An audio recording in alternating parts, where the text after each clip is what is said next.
When he terminated the marriage contract, she cut off his entire empire. But he didn't know it yet. Adrian Locke thought divorce meant freedom. He thought Serena Vale would disappear quietly, broken, and forgotten. He was wrong. 3 years later, she returned, not with tears, but with a wedding ring from the most dangerous man in the city and controlling shares in everything Adrian built. What he took from her in silence, she reclaimed in blood and precision. This is the story of a woman erased who rewrote the entire game. Follow along to the end, like and comment the city you're watching to let me know how far this story has progressed. The champagne cork hit the ceiling of the glass-walled courtroom with a hollow pop that echoed like a gunshot.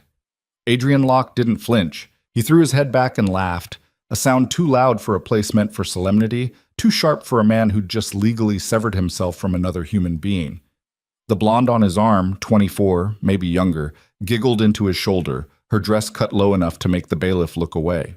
Across the polished marble floor, Serena Vale sat with her hands folded in her lap. She didn't look at him, didn't acknowledge the performance. Her lawyer whispered something, probably condolences, probably platitudes, but Serena's face remained smooth as porcelain, empty. Adrian watched her from the corner of his eye, waiting for the crack, waiting for tears, for rage, for something that would confirm what he already believed, that he'd won. Nothing came. The judge had left 10 minutes ago. The paperwork was signed. 7 years of marriage dissolved into ink and legal jargon, and Adrian felt lighter than he had in years. He hadn't loved Serena in a long time, maybe never. She'd been useful once, smart, driven. She'd helped him build Locke Enterprises from a struggling consultancy into a multi-million-dollar empire. But useful had an expiration date, and Serena's had come and gone. "Baby, let's get out of here," the blonde, Chloe, or maybe Chelsea, purred against his neck. "This place gives me the creeps." Adrian grinned, finally pulling his gaze away from Serena. "Yeah, let's go celebrate properly." He didn't wait to see if Serena left first. Didn't care. As far as Adrian was concerned, she'd already stopped existing the moment the judge declared them legally separate. He strutted out of the courtroom with Chloe draped over him like a coat, his assistant trailing behind with a briefcase full of irrelevant documents. Outside, the city stretched beneath them, steel and glass and endless possibility. Adrian felt like a king. Behind him, Serena finally stood. Her lawyer offered his hand to help her up, but she waved him off. She moved slowly, deliberately, gathering her coat and purse with the kind of precision that came from years of holding herself together when everything inside wanted to collapse. She didn't cry. She'd stopped crying 3 months ago, when Adrian had first told her about the divorce. When he'd told her she could keep the apartment, his apartment, he'd made sure to clarify, and a generous settlement that wouldn't even cover a year of her previous lifestyle. She'd signed the papers without argument, hadn't fought for more, hadn't screamed or thrown things, or hired a ruthless attorney to bleed him dry. Adrian had called it maturity. His mother had called it dignity. His friends had called it pathetic. Serena called it strategy. She walked out of the courtroom into the late autumn air. The city smelled like rain and exhaust. Her heels clicked against the pavement in a steady rhythm, one foot, then the other, then the other.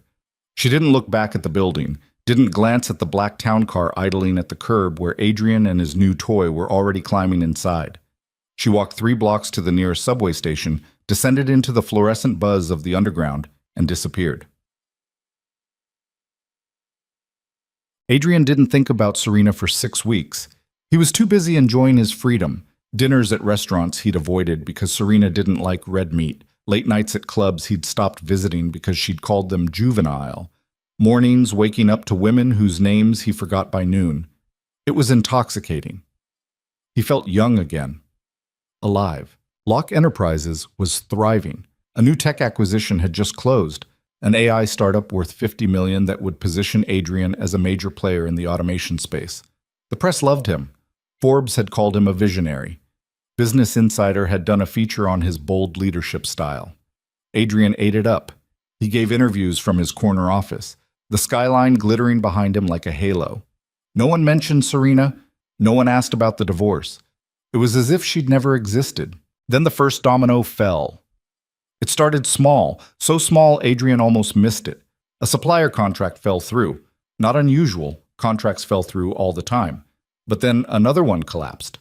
Then a third. Adrian's CFO brought it to his attention during a quarterly review, his brow furrowed in confusion.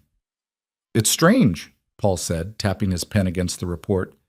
"These were locked deals. I don't understand why they're pulling out now." Adrian waved a hand dismissively. "They got cold feet. It happens. Renegotiate. Offer them better terms if you have to." Paul hesitated. "I tried. They're not interested. One of them said they'd found a more aligned partner, whatever that means." "Then find new suppliers.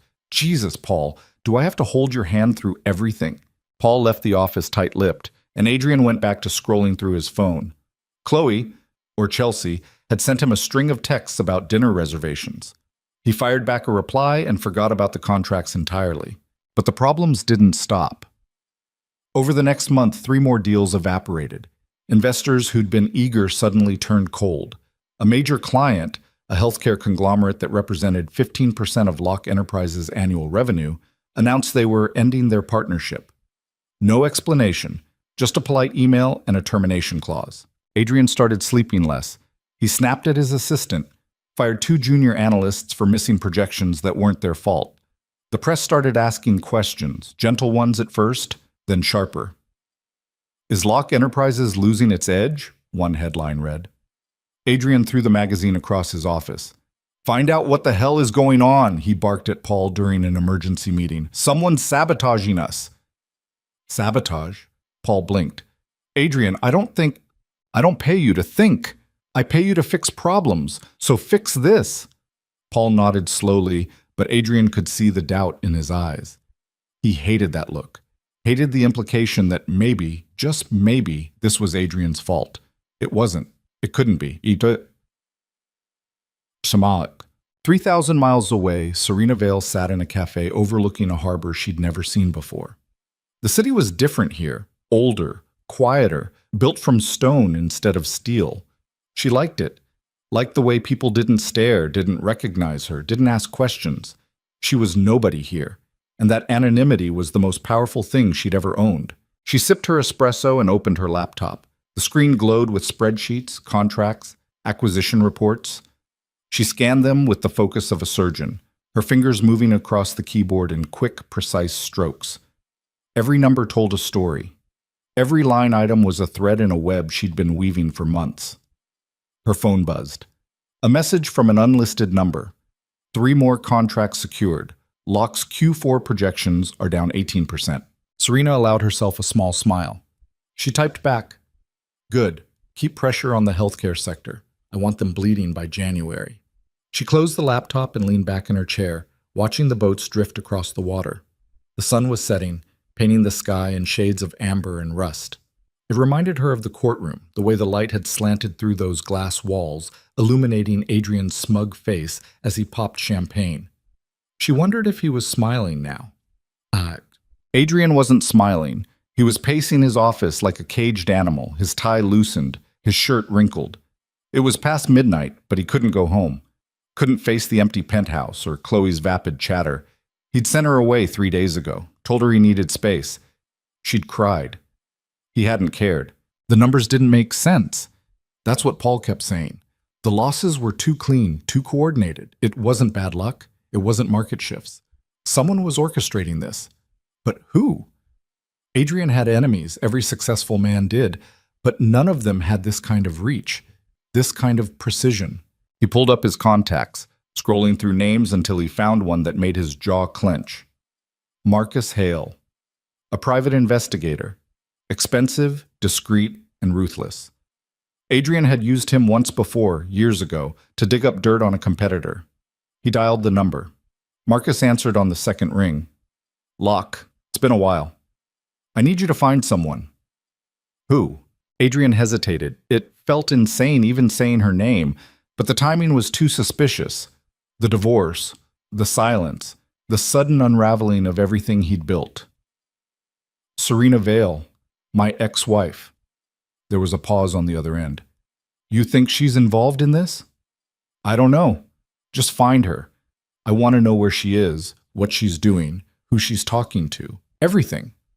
"All right, give me a week." Adrian hung up and stared out the window. The city looked different at night, darker, sharper, less forgiving. He pressed his palm against the cold glass and tried to remember the last time he'd felt in control. He couldn't. Kosic.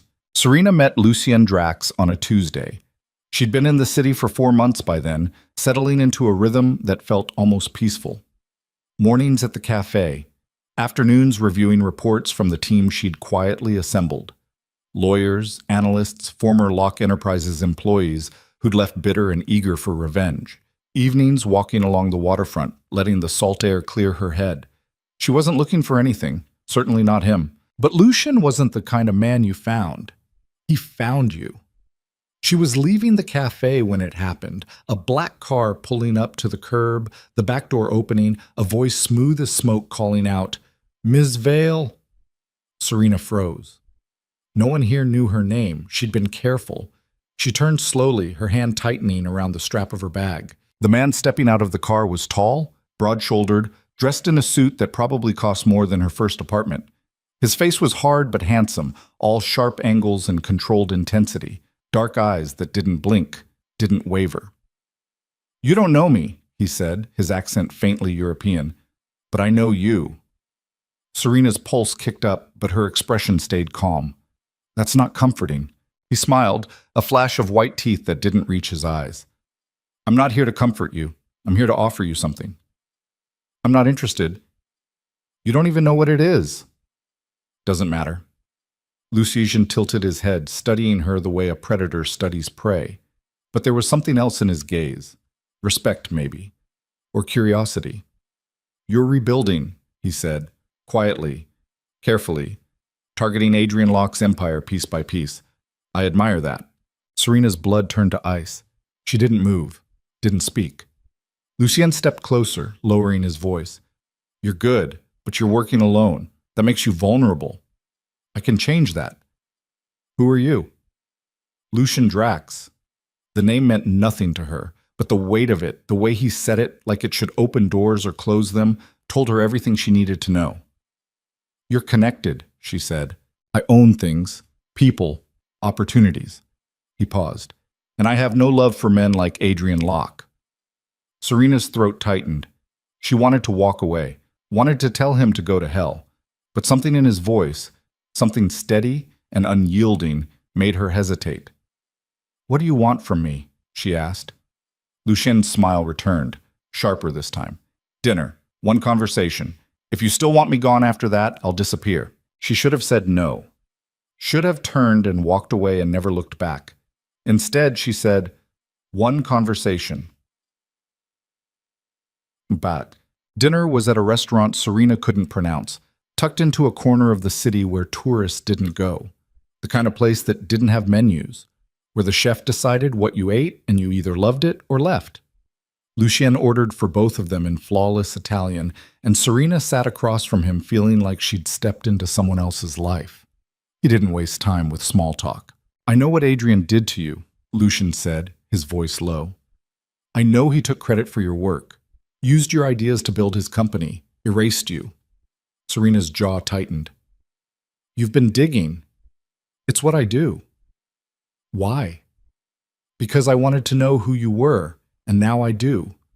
He leaned forward, his gaze locked on hers. "You're not a victim, Ms. Vale. You're a strategist, and you're patient. That's rare." Serena set down her fork.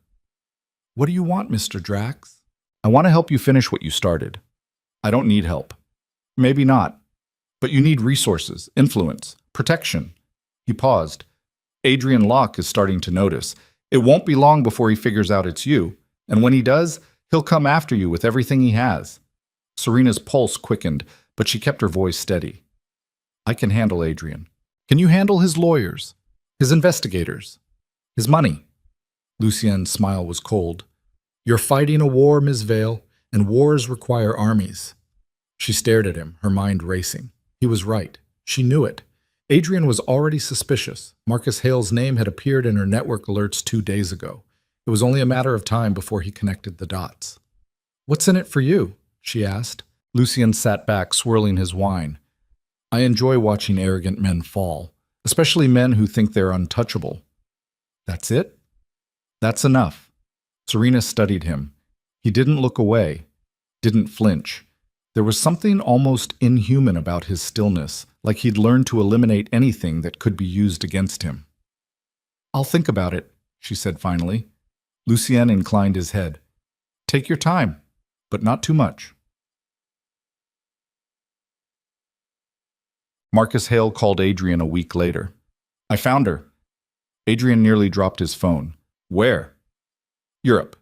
She's been living in a coastal city under her maiden name. Quiet, low profile." "What's she doing?" "That's the interesting part." Marcus paused.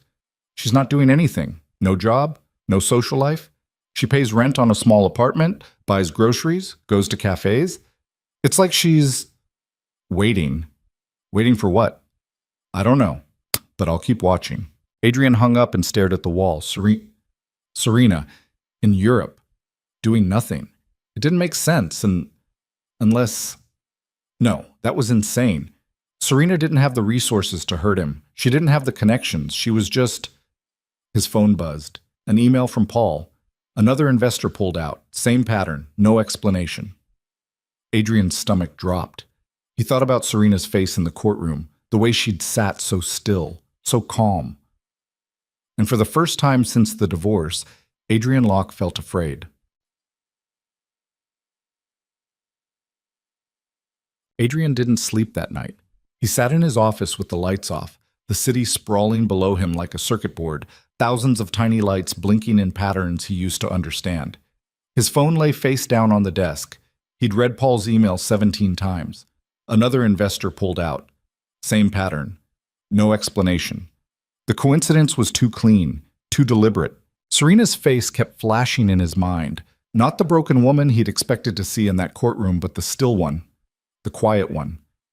The one who'd looked at him like he was already irrelevant. He grabbed his phone and called Marcus again. "It's 3 a.m, Marcus answered, his voice gravelly with sleep. "I don't care. Dig deeper. I want to know everyone she's talked to, every transaction she's made, every goddamn coffee she's bought. Adrian, just do it." He hung up before Marcus could argue. His hands were shaking. He pressed them flat against the desk, willing them to stop. This was ridiculous. Serena didn't have the capacity to hurt him. She was smart, sure, but smart didn't mean dangerous. Smart didn't mean... His email dinged. Another message from Paul. "Need to talk. In person. Now." Adrian's jaw clenched. He typed back, "My office, 20 minutes. Paul arrived in 15, his tie crooked, his eyes red-rimmed. He looked like he'd aged 5 years in the past month. "We have a problem," Paul said, dropping a folder onto Adrian's desk. "I gathered that." "No, you don't understand." Paul opened the folder, spreading documents across the polished surface. "These losses aren't random, they're coordinated. Look, every single contract that fell through, every investor who pulled out, they all have one thing in common." Adrian leaned forward, scanning the pages. Names, dates, companies he recognized, and some he didn't. "What am I looking at?" "They're all connected to a shell corporation based in Luxembourg. I traced the ownership through 6 layers of holding companies, and it all leads back to one entity, Veil Strategies." "Veil Strategies?" Adrian frowned. "Never heard of them. Nobody has. They don't exist on paper beyond a registration filed 4 months ago." Paul's finger stabbed at a document. "But whoever's behind it has been buying up our contracts, poaching our clients, and convincing our investors to jump ship. And they're doing it quietly, methodically." Adrian's stomach turned over. 4 months ago, right after the divorce. "Can you trace it further?" he asked, his voice tight. "I'm trying, but whoever set this up knew what they were doing. Every trail goes cold." Adrian sat back in his chair, his mind racing. It had to be a competitor, someone who saw the divorce as weakness and decided to move in. But who? He'd burned enough bridges over the years. It could be anyone. "Keep digging," he said. "I want a name." Paul hesitated. "Adrian, there's something else." "What?" "Veil Strategies isn't just targeting us. They're targeting you, personally. I found transactions linked to your personal assets, properties, investments. Someone's building a case against you." The air left Adrian's lungs. "What kind of case?" "I don't know yet, but it's detailed. Forensic, like they're preparing for something big. Adrian's hands curled into fists. He wanted to break something, wanted to scream. Instead, he forced himself to breathe. Find out who owns Veil Strategies, he said quietly. I don't care what it costs. I don't care what you have to do. Find them. Paul nodded and left, and Adrian was alone again with the city and the silence and the growing certainty that he'd underestimated someone. He just didn't know who yet. But deep down, in a place he refused to acknowledge, he knew. Bats. Serena sat across from Lucien in his office, a sprawling space that occupied the top floor of a building she hadn't even known existed. The walls were floor-to-ceiling windows, offering a view of the harbor that made her cafe look quaint by comparison. Everything here was sharp edges and muted tones designed to intimidate. Lucien leaned back in his chair, a glass of something amber in his hand. He looked relaxed, comfortable, like he owned the world and was just waiting for everyone else to realize it. Your ex-husband hired an investigator, he said. Serena didn't flinch. I know. Marcus Hale. Good at his job. He'll find you eventually. Let him. Lucian's eyebrow arched. You're not concerned? Should I be? He studied her for a long moment, then smiled. A real one this time, not the predatory flash he usually gave. You're either very brave or very stupid. Or very prepared. Which are you? Serena met his gaze without blinking. Ask me again in 6 months. Lucien laughed, a low, genuine sound that seemed out of place coming from him. He set down his glass and stood, moving to the window. The light caught the sharp planes of his face, turning him into something almost sculptural. I've been thinking about your situation, he said. Adrian Locke is going to figure out it's you. And when he does, he'll come after you with everything he has. Lawyers, investigators, maybe worse. I can handle Adrian. Can you? Lucien turned to face her. He's desperate now. Desperate men do stupid things, dangerous things. Serena's throat tightened, but she kept her voice steady. What are you suggesting? That you let me help you. Really help you. Not just with resources or information, but with protection. He paused. Marry me. The words landed like a grenade. Serena stared at him, waiting for the punchline. When none came, she laughed, a sharp, disbelieving sound. You're insane. I'm practical. You want to marry me to... what? Protect me from my ex-husband? Among other things. Lucien crossed the room, stopping a few feet from her chair. Think about it, Ms. Vale. Right now, you're operating alone, vulnerable. If Adrian decides to destroy you, he has the resources to make it happen. But if you're married to me... He smiled. Well, no one touches what's mine. Serena's pulse hammered in her ears. This was insane. She barely knew this man, didn't trust him, didn't understand his motivations beyond some vague enjoyment of watching powerful men fall. But he was right. Adrian would come after her, and she didn't have the infrastructure to fight him off forever. This isn't a romance, she said carefully. I'm aware. It's a business arrangement. Exactly. And what do you get out of it? Lucien's smile sharpened. The satisfaction of watching Adrian Locke realize he didn't just lose his wife, he lost to her. Serena stood, her legs steadier than she expected. She looked out at the harbor, at the boats drifting across the water like toys. Everything about this felt wrong, reckless, like stepping off a cliff with no idea if there was ground below. But she'd already stepped off one cliff when she left Adrian. This was just another fall. I need time to think, she said. Take all the time you need, but not too much. Lucien's voice was soft, almost gentle. The clock is ticking, Ms. Vale, and Adrian's getting closer. Marcus Hale found this trail 3 days later. It wasn't much, just a name buried in a subsidiary contract, a signature on a document filed in a language Adrian didn't speak.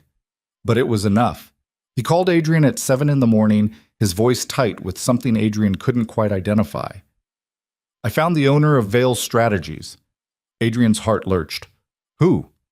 It's buried under 6 shell companies, but I traced it back. The primary stakeholder is listed as S. Harmon. S. Harmon? Who the hell is that? It's an alias, but I ran it through every database I have access to, and I found a connection. S. Harmon is registered to the same address as your ex-wife's apartment in Europe. Adrian's world tilted. The phone slipped in his hand and he had to grip it tighter to keep from dropping it. What? It's Serena. She's behind Veil Strategies.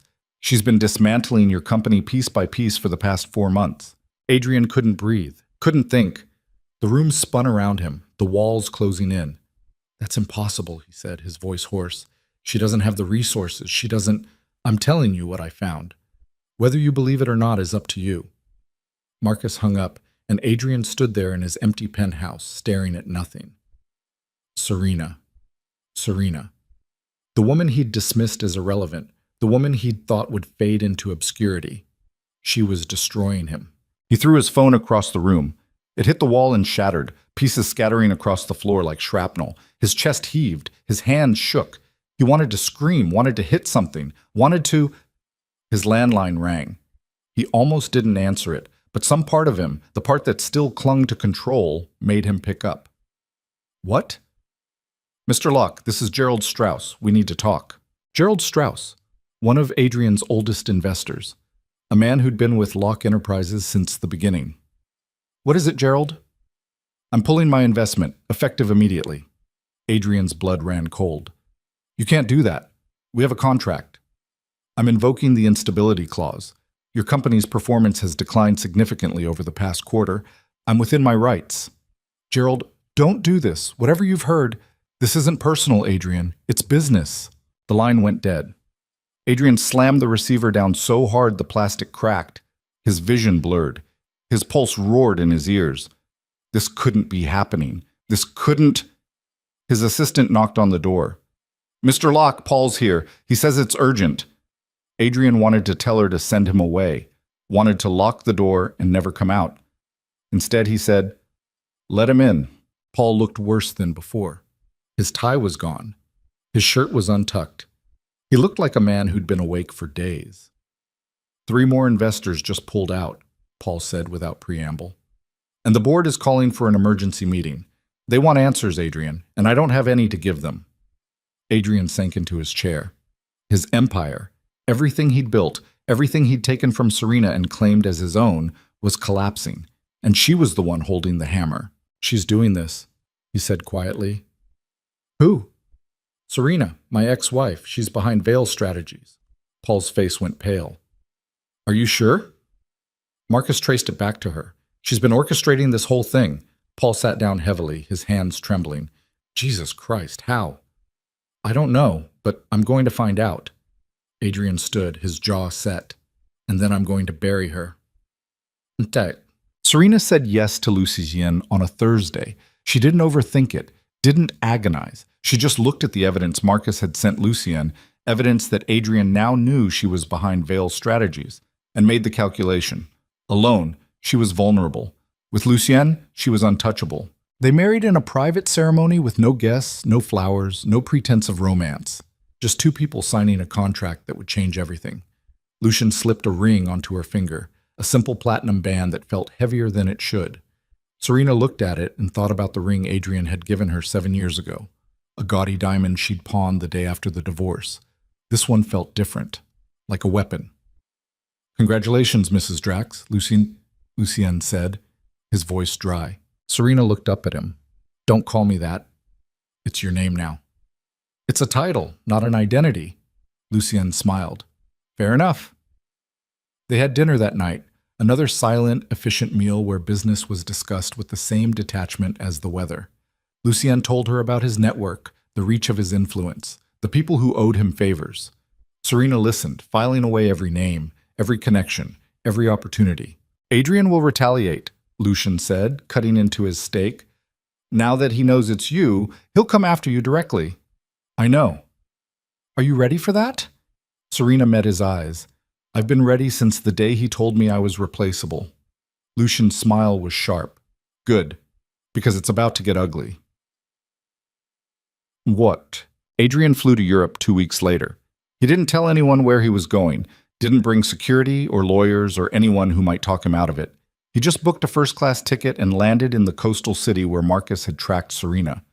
He took a cab to her address, a modest apartment building near the waterfront, and stood outside like a stalker, waiting. She appeared at noon, walking out of the building with a bag slung over her shoulder. She looked different. Thinner, maybe. Sharper. Her hair was shorter, her clothes simpler. But it was her. Unmistakably her. Adrian's chest tightened. He stepped forward, blocking her path. "Serena." She stopped. Her face didn't change. Didn't register surprise or fear or anything. She just looked at him like he was a stranger. "Adrian? We need to talk." "No, we don't." She moved to step around him, but he grabbed her arm. Not hard, just enough to stop her. "Don't touch me," she said, her voice ice. He let go immediately, his hands rising. "I know what you're doing. I know about veil strategies. Good for you. Serena, this is insane. You're destroying my company." "Your company?" She laughed, a cold, brittle sound. "That's rich." "What the hell is that supposed to mean?" "It means you built that company on my work. My ideas. My sleepless nights while you took credit in board meetings." Her eyes burned into his. "It was never yours, Adrian. You just convinced everyone it was." Adrian's jaw clenched. "That's not true." "Isn't it? The automation algorithm that put you on the map? Who developed that? The client acquisition strategy that tripled your revenue in year 2? Who designed that? The investor pitch that got you your first 10 million? Who wrote that?" Adrian said nothing. Because she was right, and they both knew it. "You erased me," Serena continued, her voice shaking now. "You took everything I built and put your name on it, and then you threw me away like I was nothing. I gave you a settlement. You gave me scraps."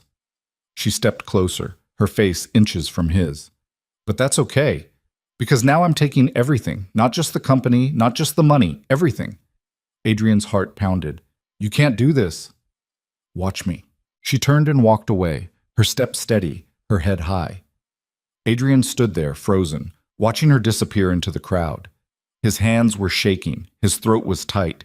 He'd come here to scare her, to remind her who he was, who she was. But standing there in the middle of a foreign city, watching the woman he'd dismissed as irrelevant walk away from him without a backward glance, Adrian Locke realized something that made his blood run cold. He'd already lost. Yishach. Serena didn't go back to her apartment. She went straight to Lucian's office, her hands trembling so badly she had to shove them in her pockets. The confrontation with Adrian had rattled her more than she wanted to admit. Seeing his face, hearing his voice, it brought everything back, the humiliation, the anger, the years of being invisible. Lucien looked up when she entered, his expression unreadable. "He found you," he said. Not a question. "He knows." And I told him the truth." Serena sank into a chair, her legs weak. "He's going to fight back. Hard." "Let him."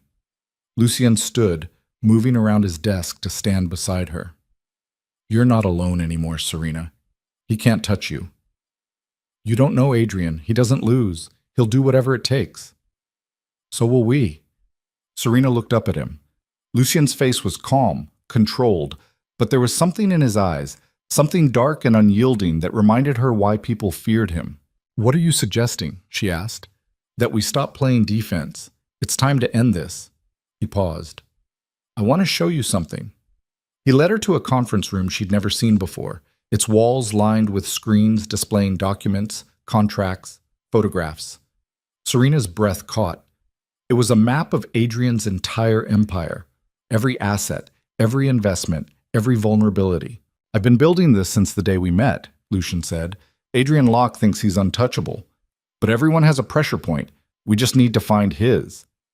Serena stared at the screens, her pulse quickening. This wasn't just revenge anymore. This was war. "What's the plan?" she asked. Lucien smiled. "We take everything he has, and then we take him."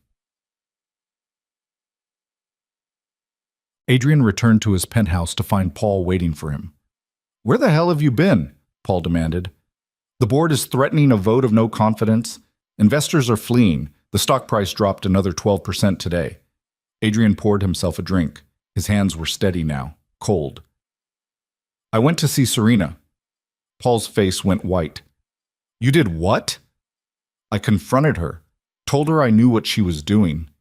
And she admitted it. All of it. Adrian drained his glass. She's coming for me, Paul, and she's not going to stop until I have nothing. Paul sank onto the couch, his head in his hands. Jesus Christ, Adrian, what did you do to her? I divorced her. That's it. That's it? Paul looked up, his eyes blazing. You stole her work for 7 years, took credit for everything she built, and then threw her away the second you didn't need her anymore. You didn't just divorce her, you erased her. Adrian's jaw clenched. Whose side are you on? I'm on the side of not losing everything we've worked for. Paul stood, his voice rising. This is your fault, Adrian. You created this, and now we're all going to pay for it. Get out. What? Get out. Paul stared at him for a long moment, then grabbed his coat and left, slamming the door behind him. Adrian stood alone in his penthouse, the city lights blinking below him like dying stars. He thought about Serena's face when she'd looked at him today. The cold fury in her eyes, the certainty. She wasn't bluffing, she was going to destroy him. And for the first time in his life, Adrian Locke didn't know how to stop it. But the final blow came 3 weeks later. Serena and Lucien moved simultaneously, hitting Adrian from every angle. Lucien Neshpat's network of lawyers filed a lawsuit alleging intellectual property theft, claiming Adrian had built Locke Enterprises on stolen work. At the same time, Vail Strategies executed a hostile takeover bid, leveraging the company's plummeting stock price to buy up controlling shares. The board panicked, investors scattered, clients terminated contracts en masse. Within 72 hours, Adrian lost operational control of his own company. He sat in his office, soon to be someone else's office, staring at the termination notice. The words blurred together, effective immediately. Transition of leadership. Adrian Locke relieved of duties. His phone rang. He didn't answer it. It rang again. And again. Finally, he picked up. Mr. Locke? It was his assistant, her voice shaking. There's someone here to see you. She says it's important. Who? Serena Vail. Adrian's heart stopped. Tell her. But the door opened before he could finish. Serena walked in, and she wasn't alone. Lucien Drax stood beside her, a man Adrian had heard of but never met. A ghost in expensive suits who ran half the city's underground and the other half of its legitimate power structure. Serena looked at Adrian, and for the first time since the courtroom, she smiled. Hello, Adrian, she said. Adrian couldn't speak, couldn't move. Lucien stepped forward, placing a folder on the desk. Mr. Locke, we're here to discuss terms. Terms? Adrian's voice cracked. For your surrender, Serena said. You have 2 choices. You can fight this and lose everything, your reputation, your freedom, your future. Or you can sign over your remaining shares, accept a settlement, and disappear quietly. Adrian stared at her, at the woman he'd once controlled, owned, erased. You can't do this, he whispered. I already have. Lucien opened the folder, revealing documents Adrian recognized immediately. Contracts, emails, proof of every idea he'd stolen, every contribution he'd claimed as his own. 7 years of theft documented in excruciating detail. Sign, Lucien said, sliding a pen across the desk. Or we release this to every media outlet in the country. Your choice. Adrian's hands shook. His vision blurred. This couldn't be happening. This couldn't, but it was. And as he looked into Serena's eyes, cold, victorious, utterly without mercy, Adrian Locke finally understood what he'd created. Not a victim, a reckoning. Adrian's hand hovered over the pen. His fingers twitched, refusing to obey the simplest command his brain could give. Sign. Just sign and make this end. But his body rejected the idea like poison, every muscle locked in rebellion against the inevitable. Serena stood perfectly still across the desk, her face a mask of controlled satisfaction. Lucien Drax waited beside her, patient as death itself, his dark eyes tracking every micro-expression that flickered across Adrian's face. You have 60 seconds, Lucien said quietly. After that, we walk out, and by tomorrow morning, every journalist in the country will have a copy of what's in that folder. Adrian's throat closed. He looked down at the documents, page after page, of his own emails, meeting notes, contracts with Serena's name carefully whited out and replaced with his. 7 years of systematic erasure, all compiled into a weapon that would destroy him more thoroughly than any bankruptcy ever could. I made you, Adrian said, his voice barely a whisper. I gave you opportunities. You stole from me, Serena cut in, her voice like a blade. Every presentation I wrote, every algorithm I developed, every client relationship I built. You put your name on it and told the world you were a genius, and I let you. Do you know why? Adrian said nothing. Because I believed you when you said we were partners, that we were building something together. Her laugh was sharp, humorless. I was so goddamn stupid. Serena, sign the papers, Adrian. His hand moved, not because he wanted it to, but because there was nothing left to do. He scrawled his signature across the bottom of the first page, then the second, then the third. Each stroke of the pen felt like cutting off a piece of himself. When he finished, he dropped the pen and sat back, his chest hollow. Lucien gathered the documents with efficient, practiced movements, sliding them back into the folder. Congratulations, Mr. Locke. You're officially irrelevant. They turned to leave, and Adrian found his voice, ragged and desperate. Was it worth it? Destroying everything we built? Serena paused at the door. When she looked back, her eyes held something Adrian couldn't quite identify. Not triumph, not satisfaction. Something colder. We didn't build anything, Adrian. I did. You just took credit for it. She tilted her head slightly. And yes, it was worth every second. The door closed behind them with a soft click that sounded like a gunshot. Adrian sat alone in the office that was no longer his, staring at the city that had once belonged to him. His phone buzzed incessantly. Messages from Paul, from board members, from journalists who'd somehow already gotten wind of the takeover.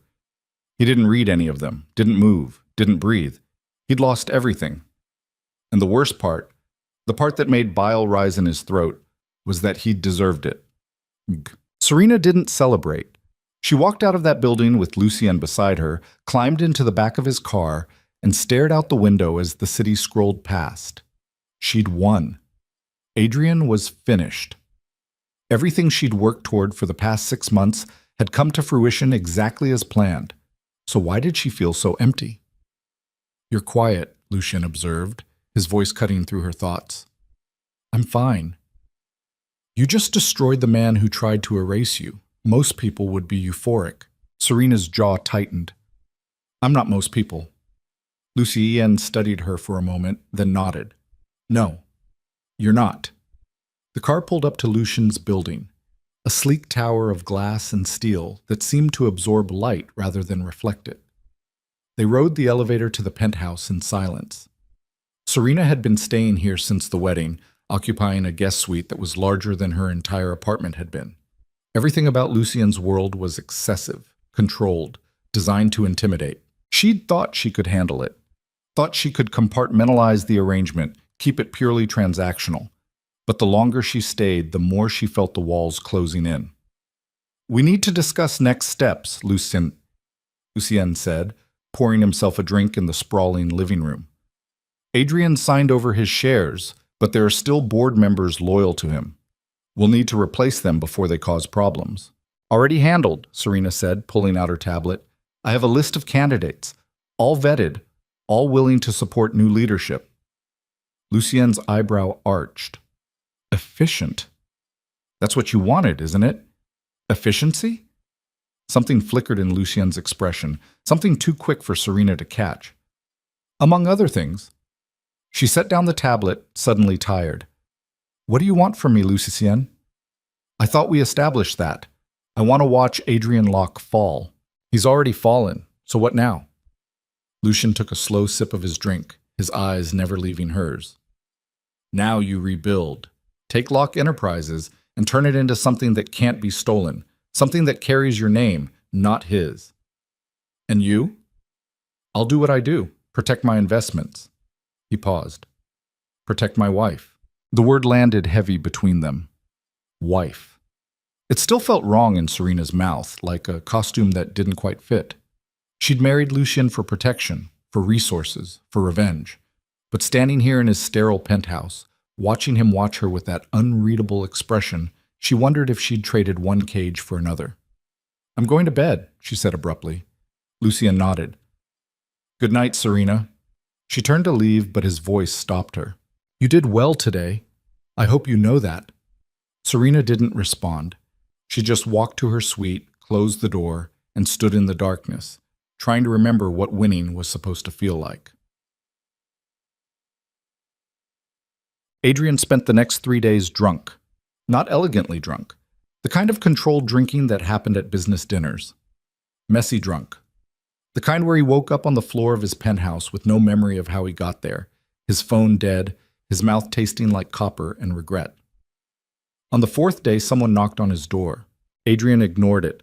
The knocking continued, insistent, relentless. Finally, he dragged himself upright and stumbled to the entrance. When he opened the door, Paul stood there, looking like he'd aged a decade. Jesus Christ, Paul muttered, taking in Adrian's appearance.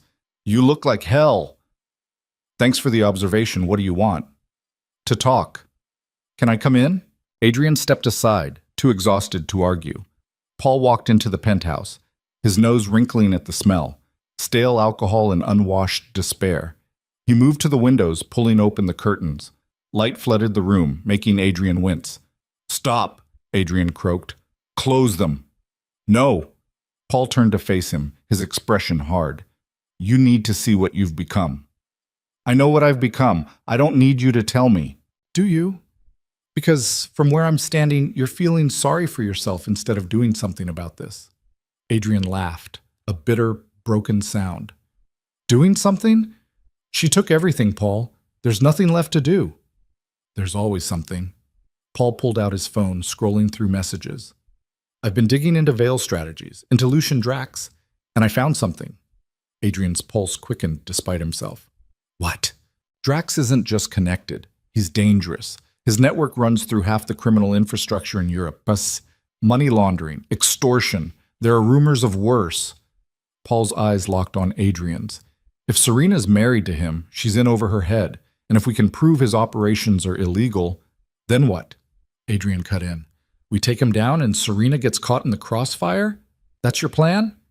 She destroyed your company, Adrian. She took back what was hers. The words came out before Adrian could stop them. He sank onto the couch, his head in his hands. Everything she said was true. I stole her work, put my name on it, convinced myself I deserved the credit because I was the one willing to fight for it. Paul stared at him. You're defending her? I'm admitting the truth. Something I should have done years ago. So what? You're just going to roll over? Let her win? Adrian looked up, his eyes bloodshot but clear. She already won, Paul, and maybe she should have. Paul's face twisted with disgust. I can't believe what I'm hearing. The Adrian Locke I knew would never...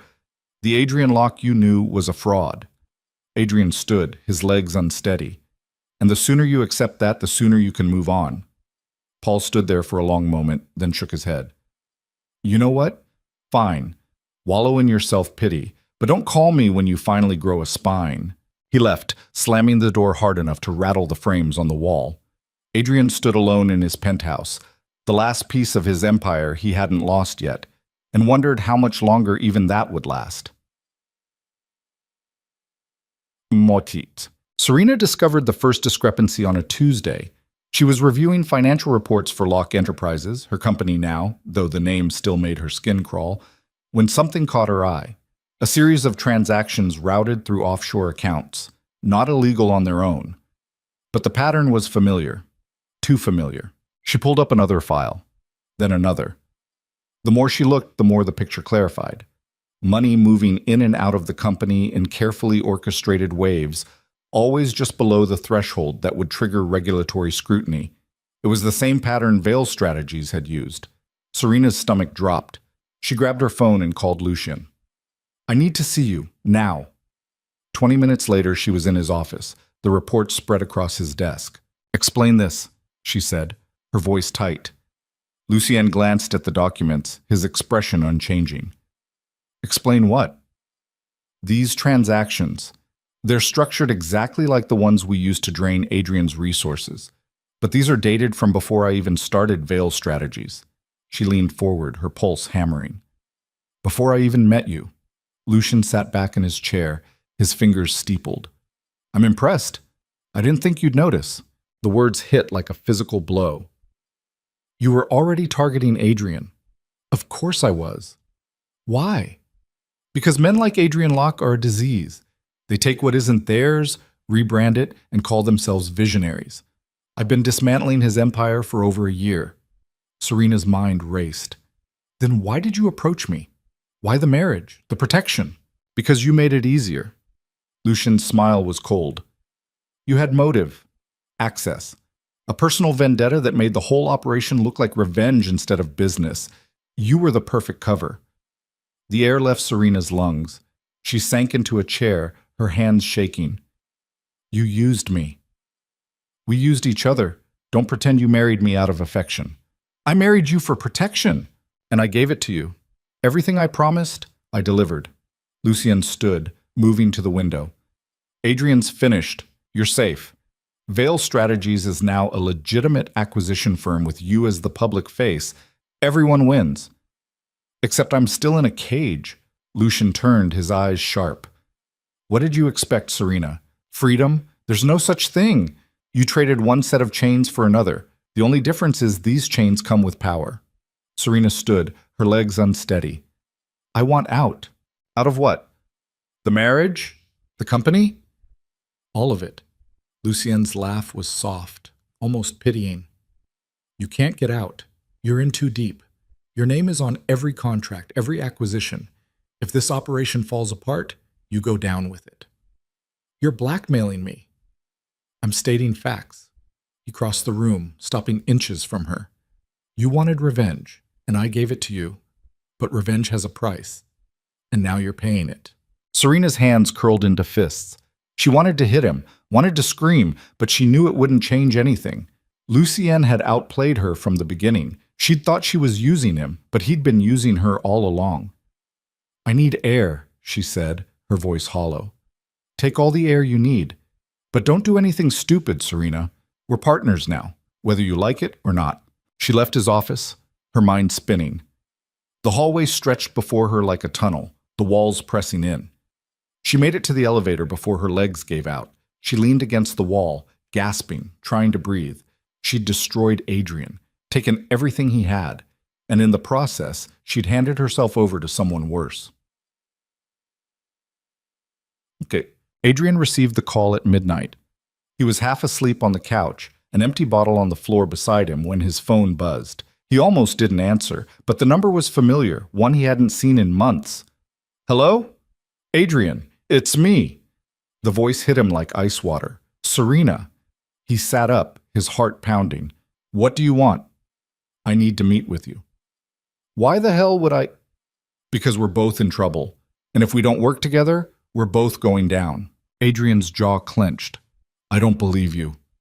You don't have to believe me. Just meet me. Tomorrow, noon, the cafe on 5th and Lexington. She paused. Come alone, and don't tell anyone. The line went dead. Adrian stared at his phone, his mind racing. This had to be a trap. Another move in whatever game Serena and Lucien were playing. But the desperation in her voice had sounded real, raw. He didn't sleep the rest of the night. The cafe was crowded when Adrian arrived. He spotted Serena immediately, sitting in a corner booth, her hands wrapped around a cup of coffee she hadn't touched. She looked different, tired. Her eyes darted to the door every few seconds, like she expected someone to burst in. Adrian slid into the seat across from her. This better be good. Lucien's been targeting you for over a year, Serena said without preamble. Before I even started Veil Strategies. Before the divorce. He was already dismantling your company. Adrian's stomach twisted. What? He used me. Made me think I was the architect of your downfall, but he'd already laid the groundwork. I was just the distraction. Her voice cracked. He played me, Adrian, the same way you did. Adrian sat back, his mind reeling. Why are you telling me this? Because he's not going to stop with you. Lucien doesn't just destroy companies, he absorbs them. And now that I'm legally tied to him, I'm complicit in everything he does. She leaned forward, her eyes desperate. I thought I was getting revenge, but I just traded one monster for another. So what? You want my sympathy? I want your help. Adrian laughed. a harsh, disbelieving sound. You're insane. I have evidence. Documents proving Lucian's criminal operations, money laundering, fraud, enough to bring him down. She paused. But I can't use it alone. He'll know it came from me and he'll destroy me before I can act. Then you're screwed. We're both screwed, unless we work together. Adrian stared at her. The woman who'd taken everything from him was now asking for his help. The irony was almost funny. Almost. Why should I trust you? Because I'm the only person who knows what it's like to be destroyed by someone you trusted. Serena's voice was quiet. And because if we don't stop Lucian, neither of us will survive this. Adrian's hands trembled. Every instinct told him to walk away, to let Serena drown in the mess she'd created. But another part of him, the part that still remembered who she'd been before he broke her, wanted to believe her. What's your plan? He asked finally. Serena's eyes met his, and for the first time since the courtroom, he saw something other than hatred in them. Hope, Boss. They spent the next 2 weeks building a case.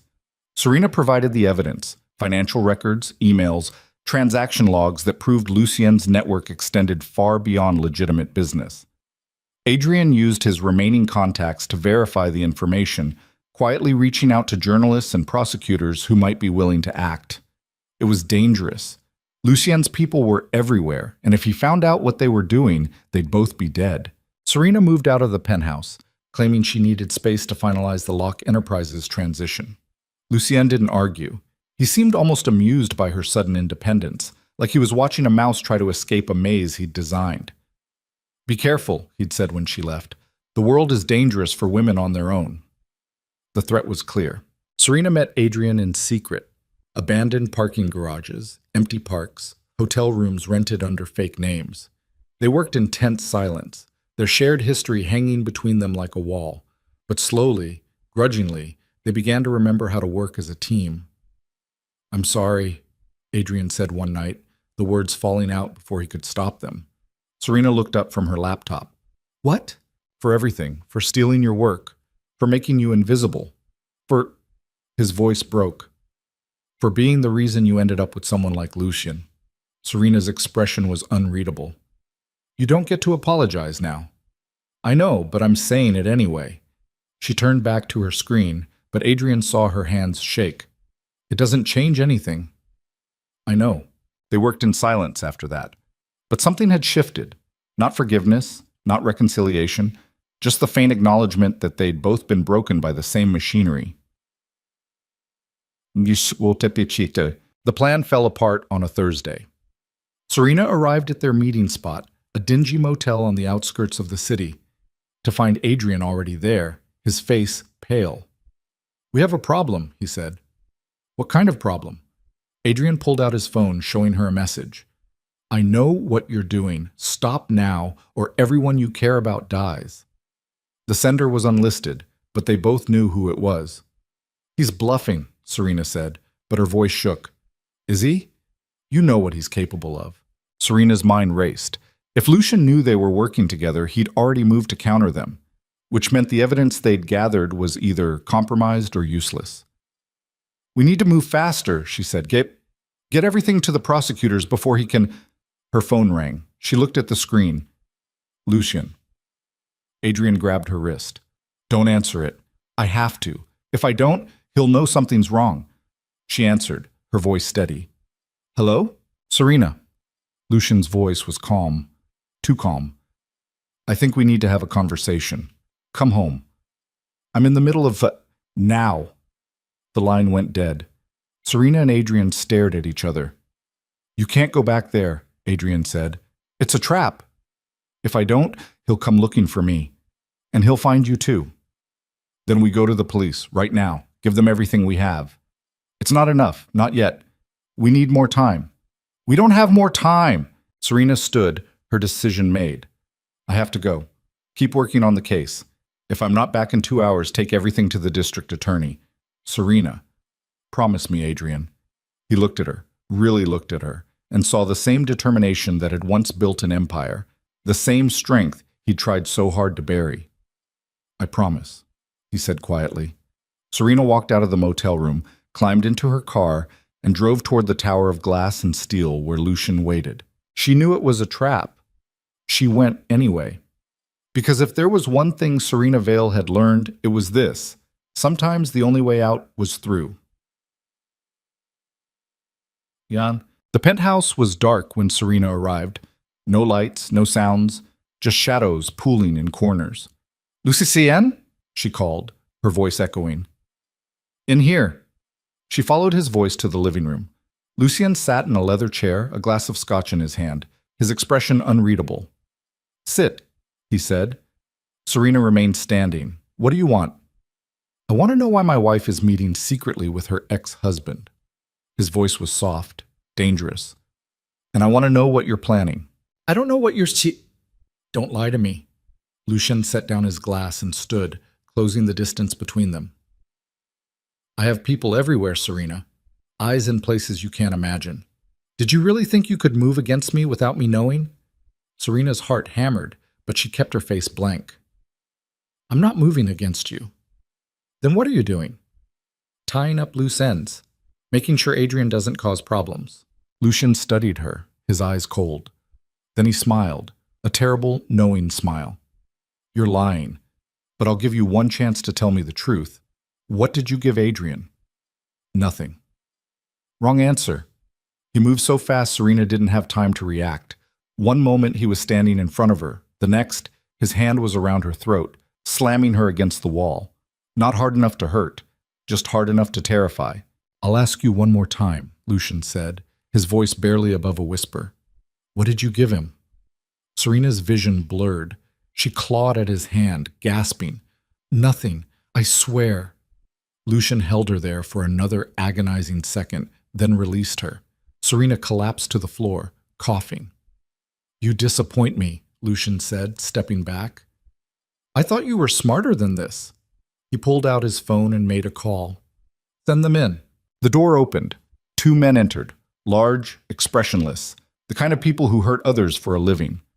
"Take her to the estate," Lucien said. "Make sure she doesn't leave until I say so."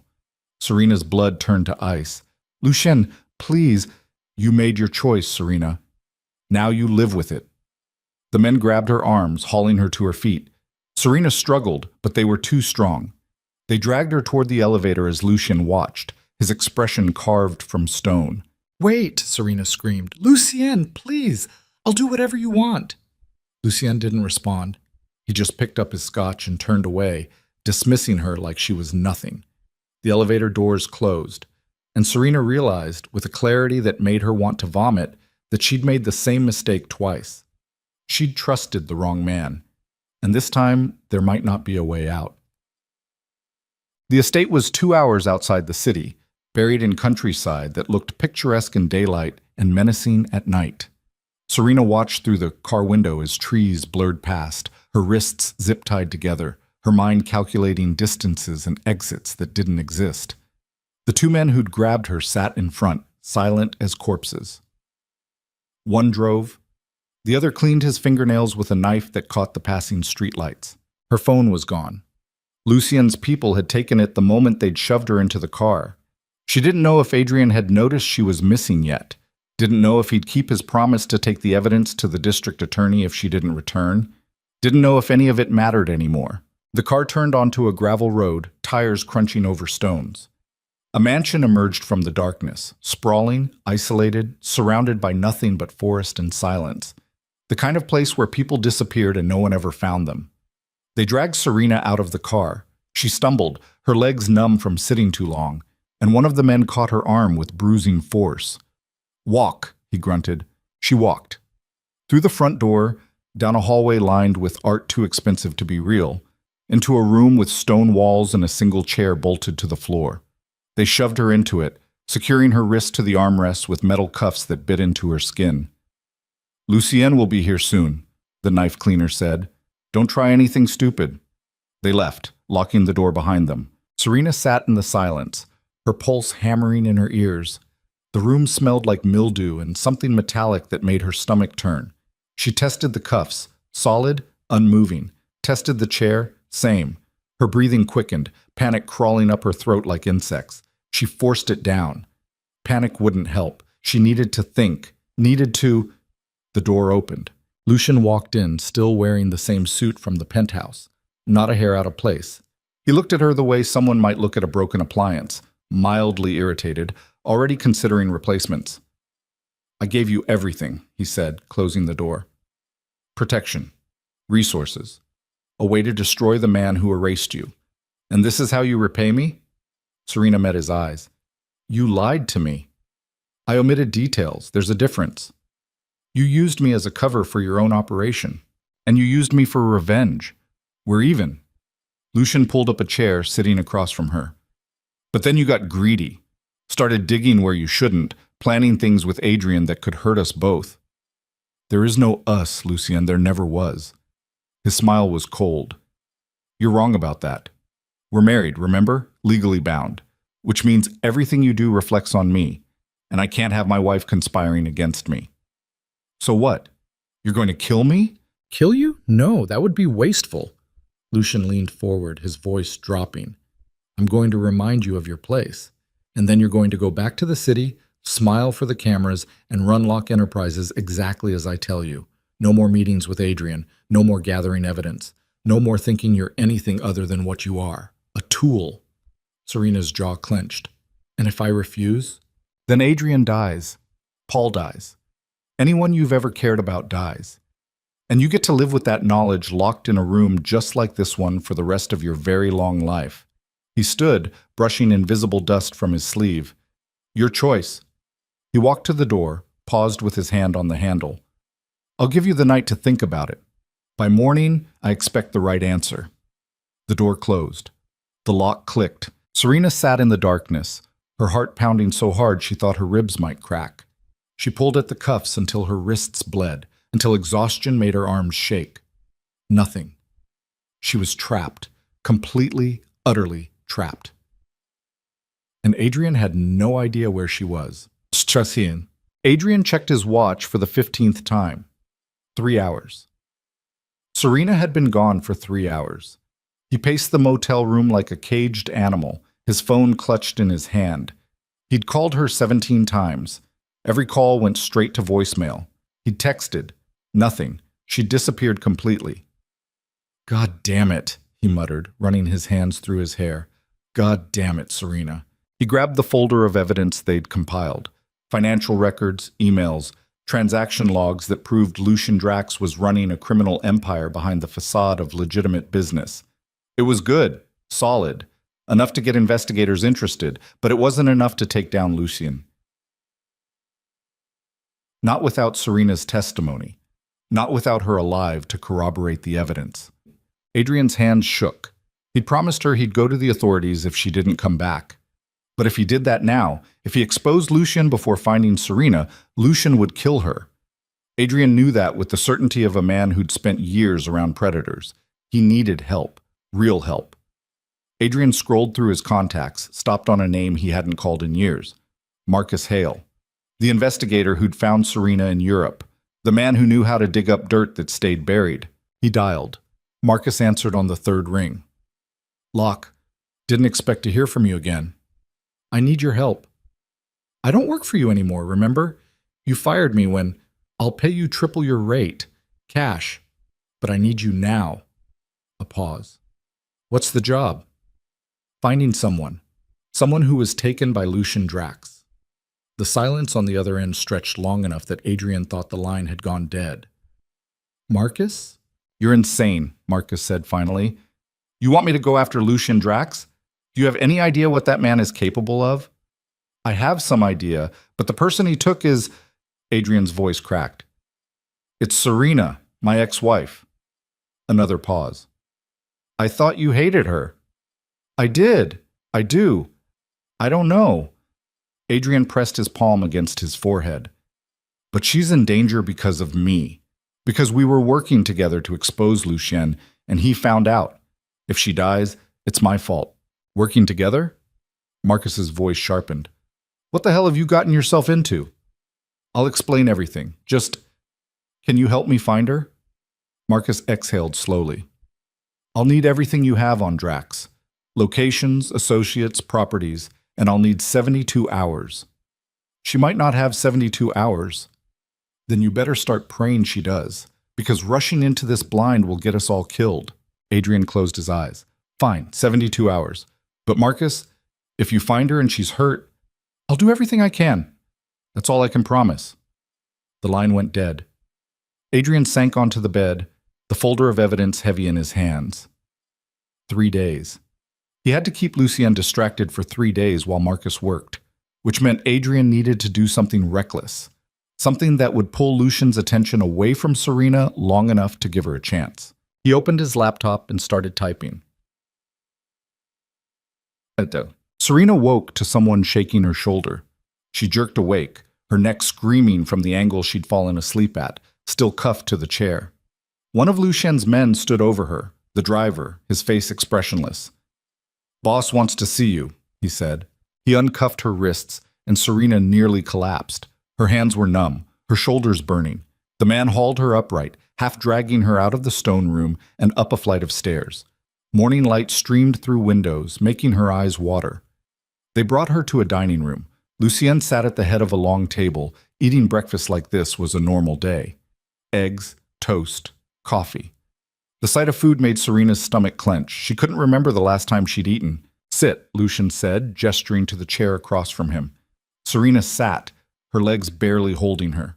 The guard stood behind her, a silent threat. Lucien cut into his eggs with surgical precision. "Have you thought about my offer?" "It wasn't an offer. It was a threat." "Semantics." He took a bite, chewed slowly. "So what's your answer?" Serena's throat was dry as sand. Every instinct screamed at her to refuse, to spit in his face, to fight. But she thought about Adrian, about Paul, about everyone who would die if she said no.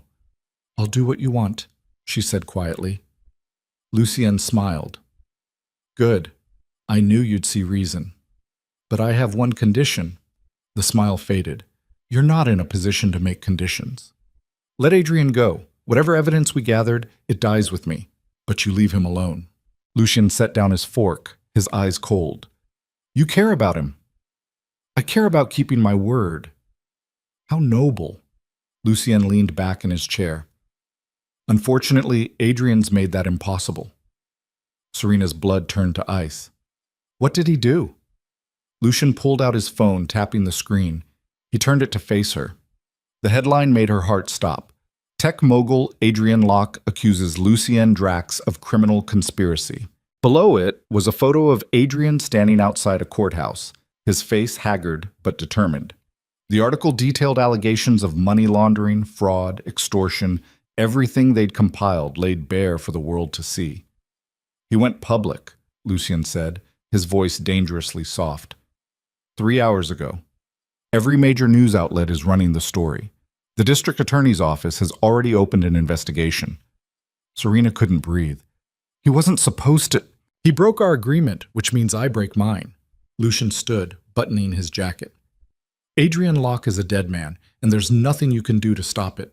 "Lucien, please, take her back to the room," Lucien told the guard, "and make sure she stays there until I decide what to do with her."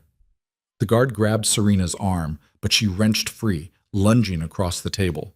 Her hand closed around a knife, small, serrated, meant for butter. She swung it at Lucien, aiming for his throat. He caught her wrist effortlessly, twisting until the knife clattered to the floor. Serena screamed, more in rage than pain, and drove her knee toward his groin. Lucien shifted, taking the blow on his thigh, and backhanded her across the face. Serena hit the floor hard, her vision exploding in stars. Blood filled her mouth. The guard hauled her upright, and this time when they dragged her away, she didn't fight. Couldn't. Her body was done. But her mind was still working. Adrian had forced Lucien's hand, which meant Lucien would move against him soon. Maybe today. Maybe in the next hour. And Serena was trapped here, useless, while the only person who'd tried to help her walked into a death trap, unless she found a way out. Adrian stood in front of the courthouse, cameras flashing, microphones shoved in his face. Every journalist in the city had shown up. The story was too big to ignore. A disgraced tech mogul accusing one of the city's most powerful men of running a criminal empire. "Mr. Locke, do you have proof of these allegations?" someone shouted. Yes. I've submitted a full dossier to the district attorney. Financial records, transaction logs, witness testimony. Everything needed to build a case. Why come forward now? Because Lucien Drax is dangerous, and if someone doesn't stop him, more people will get hurt. Is it true your ex-wife is married to Drax? Adrian's jaw tightened. No comment. He pushed through the crowd, climbing into a car waiting at the curb. Marcus sat in the driver's seat, his expression grim.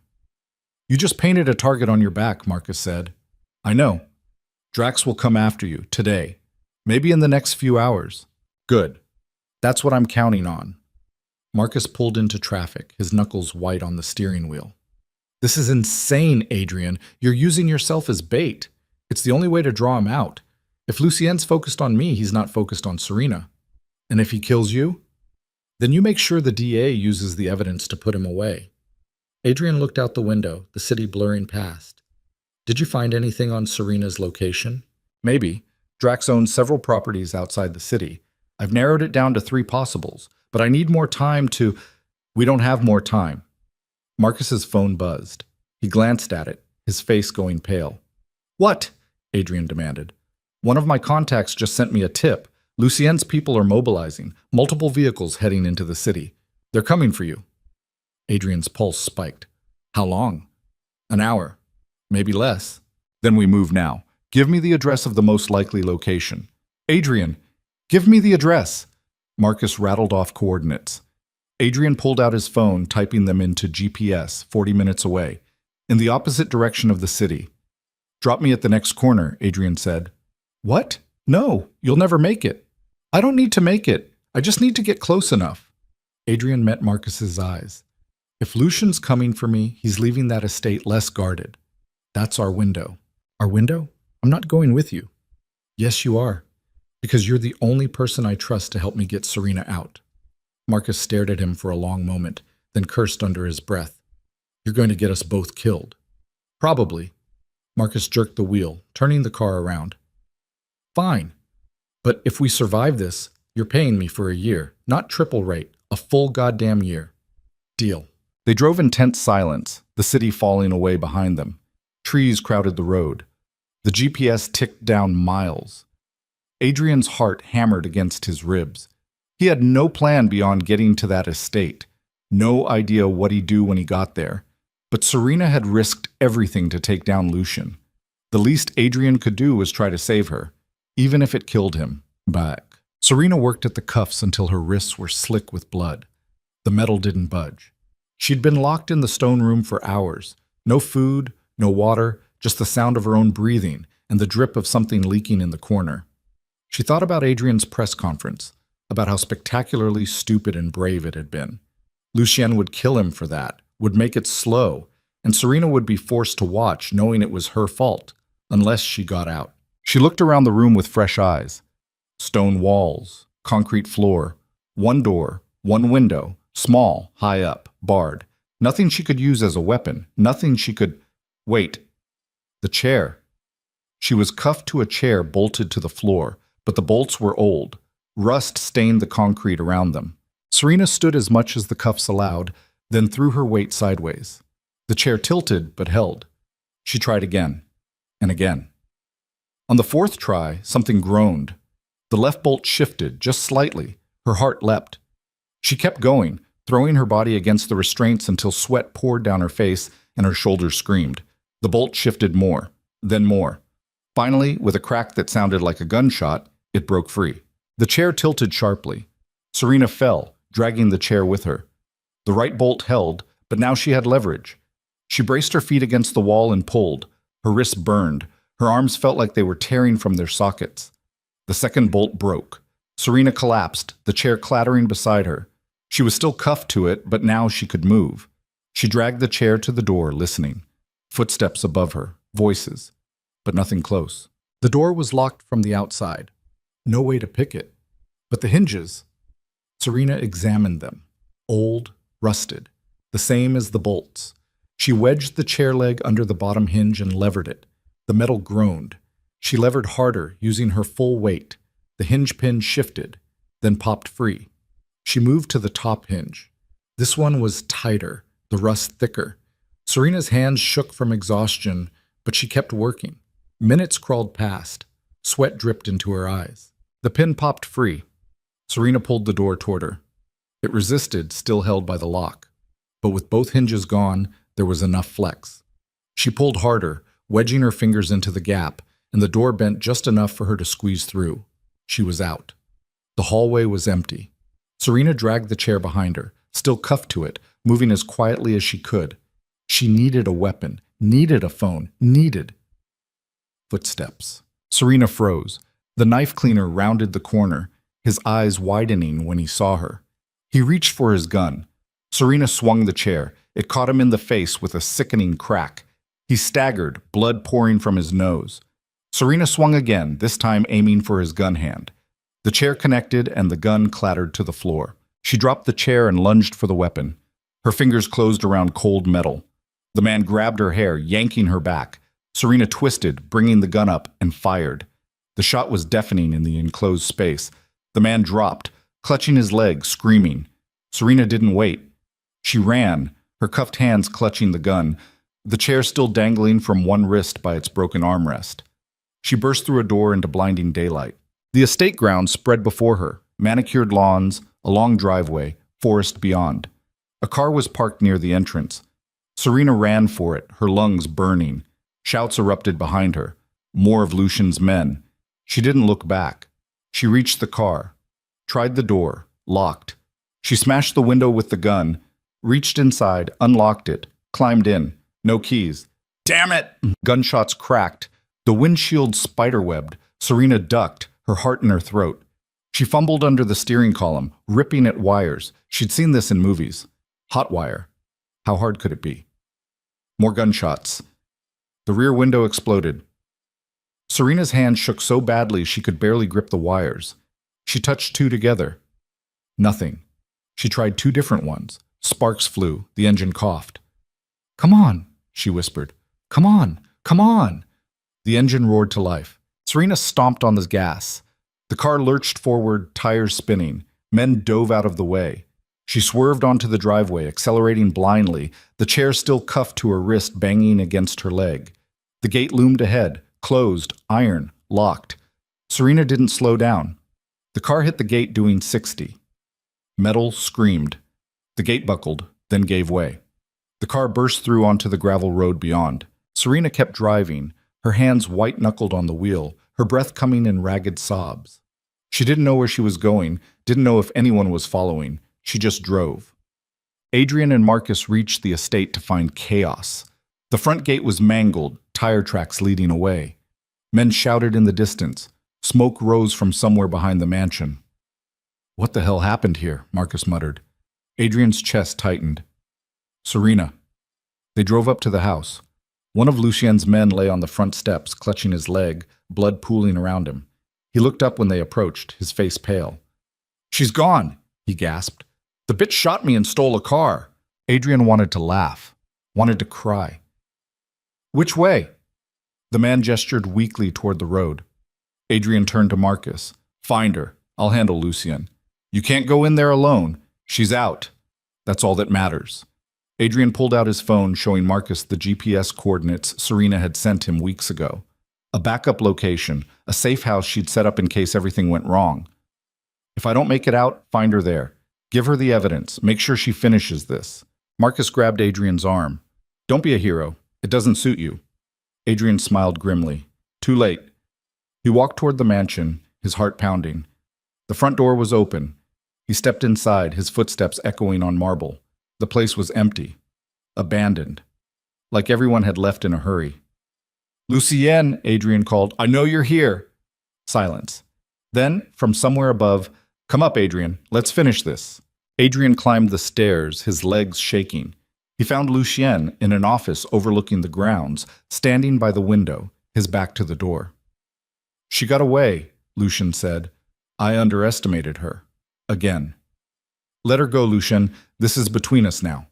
Lucien turned, and for the first time, Adrian saw something other than cold calculation in his eyes. Rage. Pure, unfiltered rage. "You destroyed everything," Lucien said quietly. "My reputation, my operations, years of work. All because you couldn't accept that you'd lost. You used her. You used both of us. And you stole from her for 7 years. Lucien's voice rose.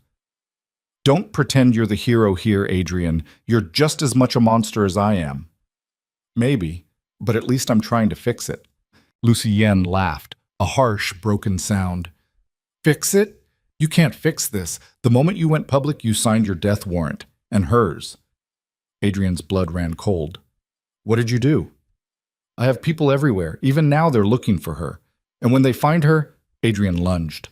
He didn't think, didn't plan. He just moved, closing the distance between them in 2 strides, his fist connecting with Lucien's jaw. Lucien staggered, surprised, then recovered and drove his elbow into Adrian's ribs. Pain exploded through Adrian's chest. He gasped, doubling over. Lucien grabbed his hair, slamming his face into the desk. Blood poured from Adrian's nose. His vision blurred. You should have stayed down, Lucien hissed. Adrian's hand closed around something on the desk, a letter opener. He swung it blindly. The blade caught Lucien's arm, slicing through fabric and skin. Lucien roared, releasing Adrian.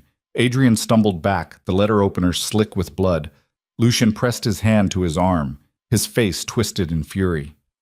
You're dead, Lucien said. He pulled a gun from his jacket. Adrian dove behind the desk as the first shot rang out. Wood splintered. Adrian scrambled on his hands and knees, his heart hammering. Another shot. Closer. He was going to die here.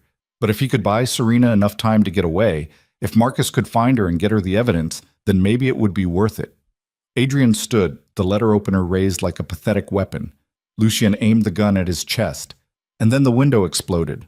Glass rained down as someone crashed through. Serena hit the floor in a roll, blood streaking her face, a chair still dangling from one cuffed wrist, a gun in her hand. She fired twice. Both shots hit Lucien's center mass. He staggered, his gun falling from his hand. Blood bloomed across his white shirt. He looked down at the wounds, then at Serena, his expression almost confused. You were supposed to stay locked up, he said. Serena's voice was ice. I don't do what I'm supposed to. Lucien collapsed. Serena stood there, the gun shaking in her hand, her chest heaving. Adrian stared at her, unable to process what had just happened. You came back, he said. Of course I came back, you idiot. Serena lowered the gun. Did you really think I'd let him kill you after everything? I thought... Don't think, just move. We need to get out of here before his people realize what happened. Adrian nodded, his legs unsteady. They ran together, down the stairs, out the front door, into the sunlight. Marcus was waiting in the car, engine running. Get in, he shouted. They dove into the back seat. Marcus floored it, the car fishtailing down the gravel road. Adrian looked back at the mansion, at Lucien's body somewhere inside. It was over. But looking at Serena beside him, bleeding, exhausted, still cuffed to a piece of broken chair, Adrian realized it wasn't over at all. It was just beginning. The safe house was a rental property 3 hours north of the city, a cabin Serena had leased under a false name months ago, back when she'd still believed planning for the worst was paranoia instead of survival.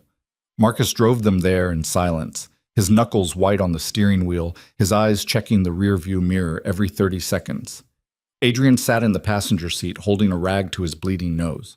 Serena sprawled in the back. The broken chair finally sawed off her wrist by a hacksaw Marcus kept in his trunk, her hand still cuffed, but at least mobile. Nobody spoke. There was nothing to say that wouldn't sound insane.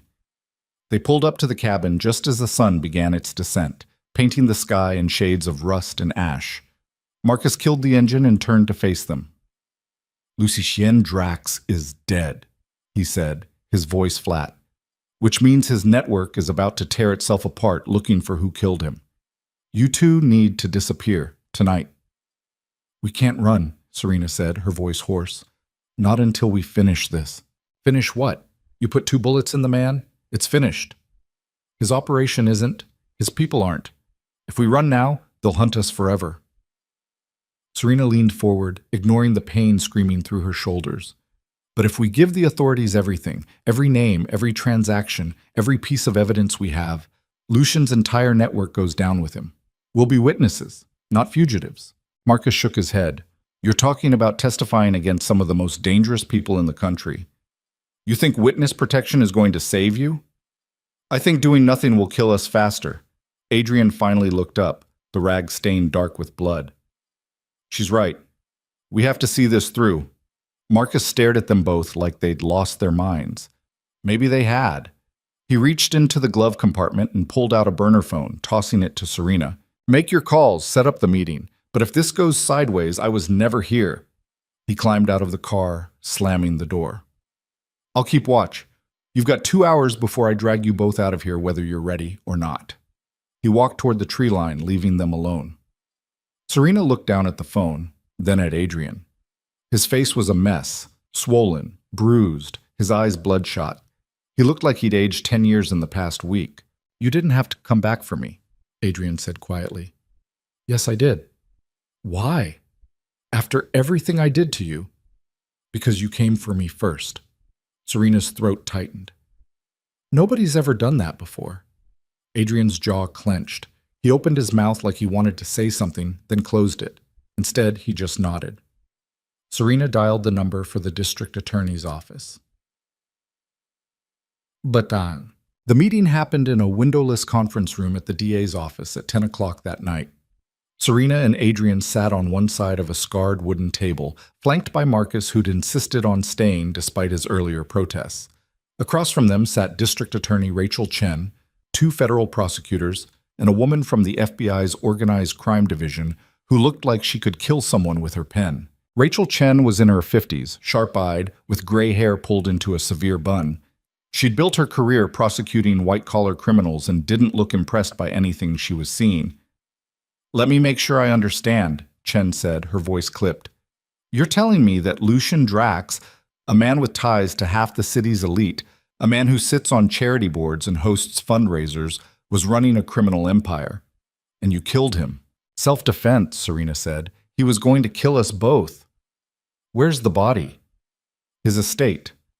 40 minutes outside the city. I can give you the exact address. Chen made a note. And you have evidence of his criminal activities? Adrian slid the folder across the table, the same folder they'd compiled over sleepless weeks. Financial records, transaction logs, emails, names, dates, a roadmap of corruption that stretched back years. The FBI agent opened it, her expression unchanging as she scanned the contents. The 2 prosecutors leaned in, reading over her shoulder. Minutes passed in tense silence. Finally, Chen looked up. This is substantial. If even half of it's verifiable, we're looking at RICO charges, money laundering, fraud, conspiracy. She paused. But it's also incomplete. Most of these transactions trace back to shell corporations. We'll need witnesses, testimony, people willing to flip on Drax's network. We'll testify, Serena said. You'll need protection, both of you. Drax's people will be looking for blood. We know. Chen studied them for a long moment, her gaze moving from Serena's bruised face to Adrian's swollen nose. Why are you doing this? You could have disappeared, changed your names, started over somewhere Drax's network would never find you. Serena's hands tightened in her lap. Because running doesn't end it. It just postpones it. And because it's the right thing to do, Adrian added quietly. Chen's mouth twitched. Not quite a smile, but close. Right. Well, the right thing is going to make your lives hell for the foreseeable future. You understand that? They both nodded. Good. Chen closed the folder.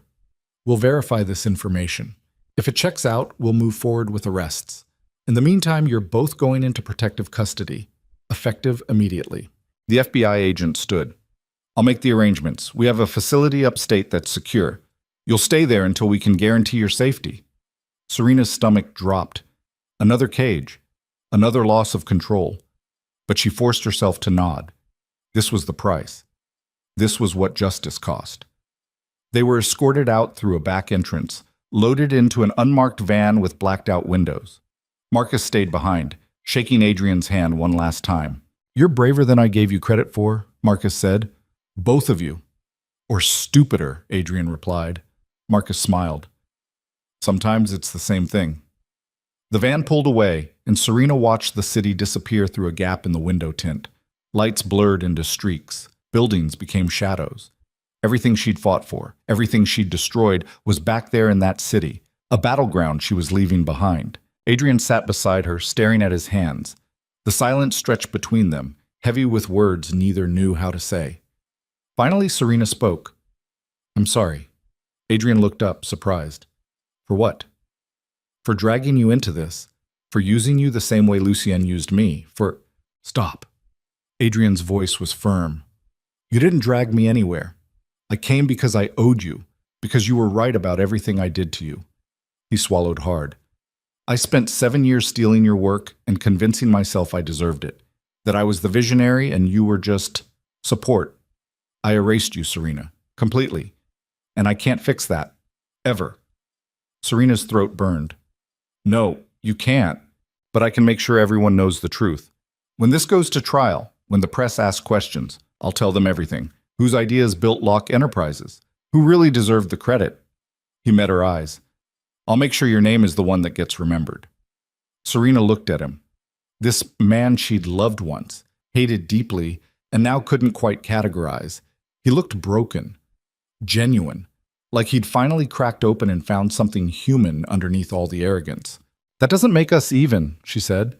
"I know. It doesn't make us friends. I know that too. But it's a start." Adrian nodded slowly. "Yeah, it's a start.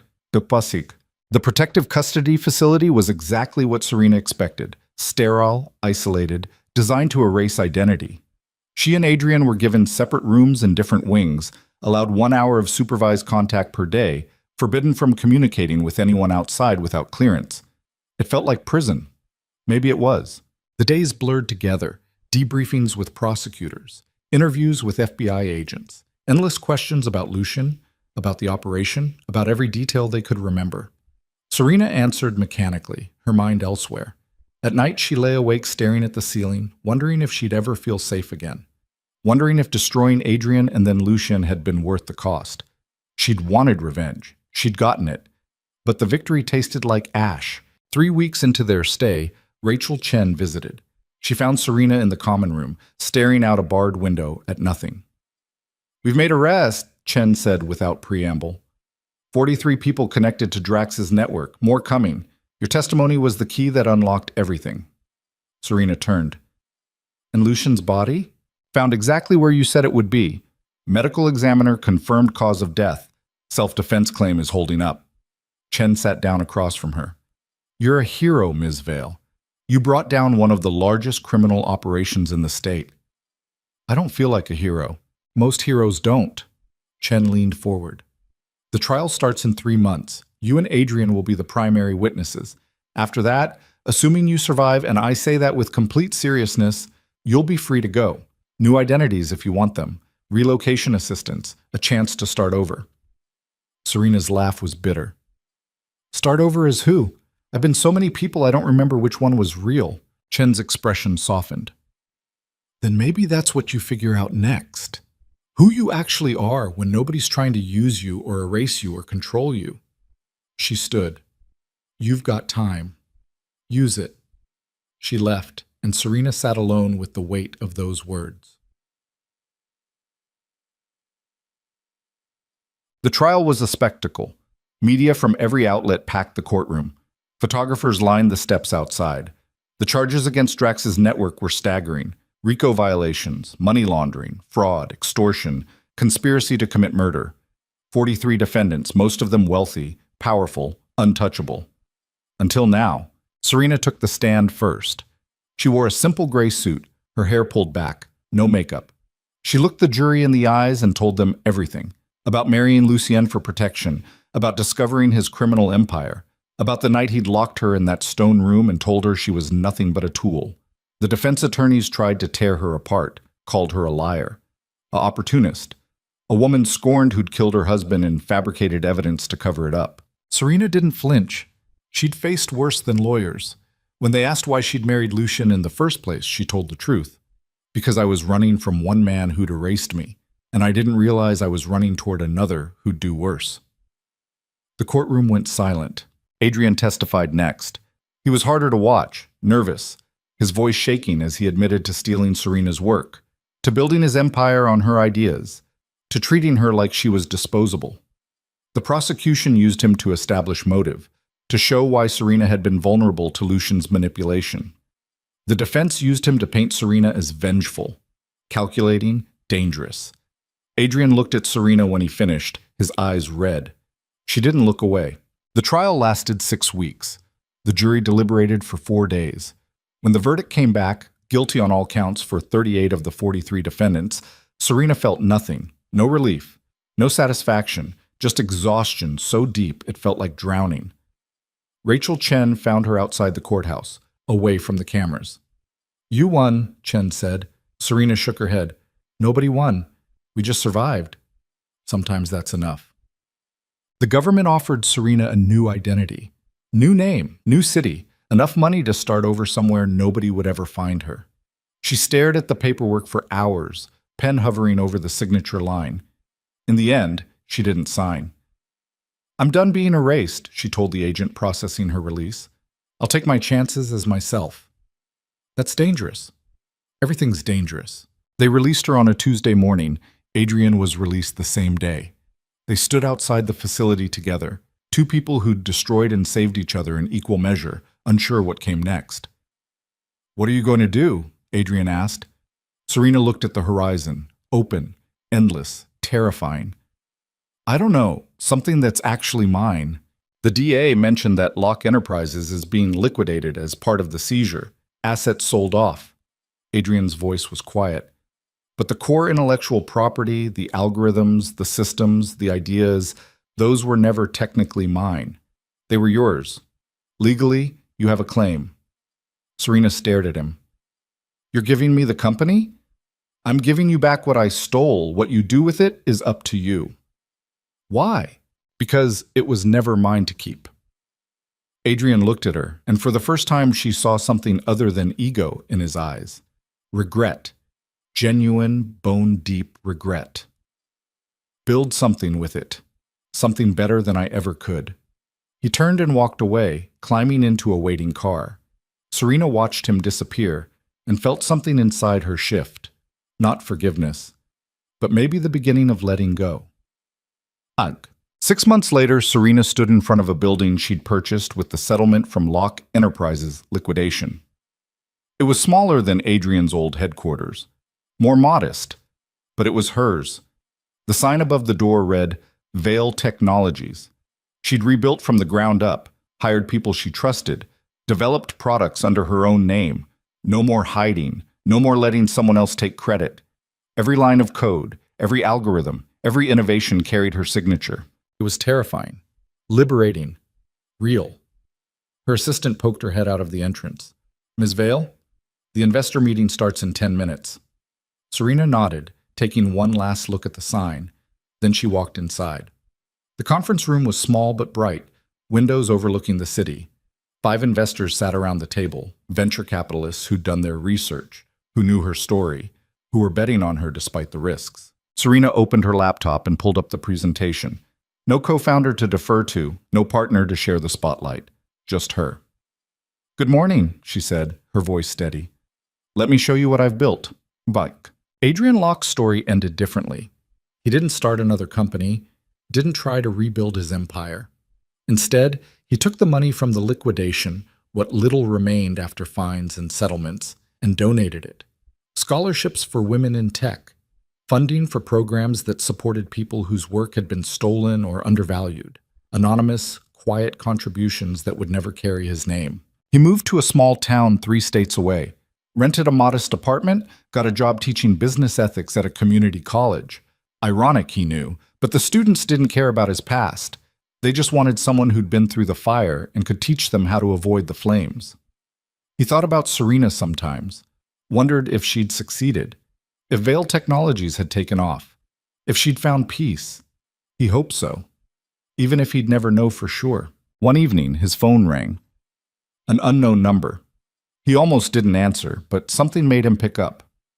"Adrian Locke?" "Speaking." "This is Jennifer Park from TechWire. I'm doing a story on the rise of Veil Technologies and Serena Veil's remarkable comeback. I was hoping to get a quote from you about your time working with her." Adrian's throat tightened. "What kind of quote?" "Just your perspective on her contributions to what was then Locke Enterprises, the innovation she developed, her role in the company's early success." Adrian closed his eyes.